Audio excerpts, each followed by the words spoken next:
বন্ধুরা চলে এসেছি তোমাদের মাঝে নতুন একটা ভিডিও নিয়ে। তোমরা কি গেস করতে পারছো এটা কি ভিডিও হতে চলেছে? তাহলে সম্পূর্ণ ভিডিওটা দেখতে থাকো স্কিপ না করে। বেশি বকবক না করে ভিডিওটা শুরু করা যাক। প্রথমে 2 কাপ চিনি নিয়ে নিয়েছি।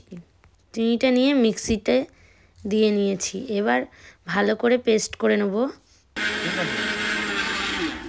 তো পেস্ট করা হয়ে গেছে। এবার ঢাকনিটা খুলে তোমাদেরকে দেখাবো কতটা মিহি করে নিতে হবে চিনিটাকে।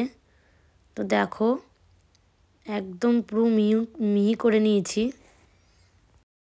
তারপর 10 টাকা দামের প্যাকেটের গুঁড়ো দুধ নিয়ে নিয়েছি একটা কাপে। এরপর দুধটাকে ভালো করে গুলে নেব। এরপর পরিমাণ মতন ময়দা নিয়ে নিতে হবে। তো দেখো বন্ধুরা আমি 2 কাপ ময়দা নিয়ে নেব এখানে একটা পাত্রে।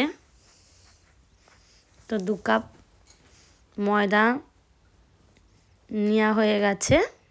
তো তোমরা চাইলে এখানে 1.5 কাপ ময়দাও নিয়ে নিতে পারো। এরপর 2টো ডিম নিয়ে নিয়েছি। এবার ডিমটা ফাটিয়ে ভালো করে পেস্ট করে নেব। তোমরা চাইলে হ্যান্ড মিক্সচারে পেস্ট করে নিতে পারো।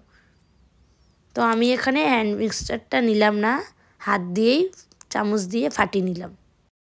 ভালো করে পেস্ট হয়ে গেলে এবার গুলে রাখা দুধটা পেস্টে দিয়ে দিলাম। তো এবার একে একে আমি সব কিছু দিয়ে দেবো। এখানে আমি ইনো দিয়ে দিলাম, তারপর 1/2 কাপ তেল দিয়ে দিলাম।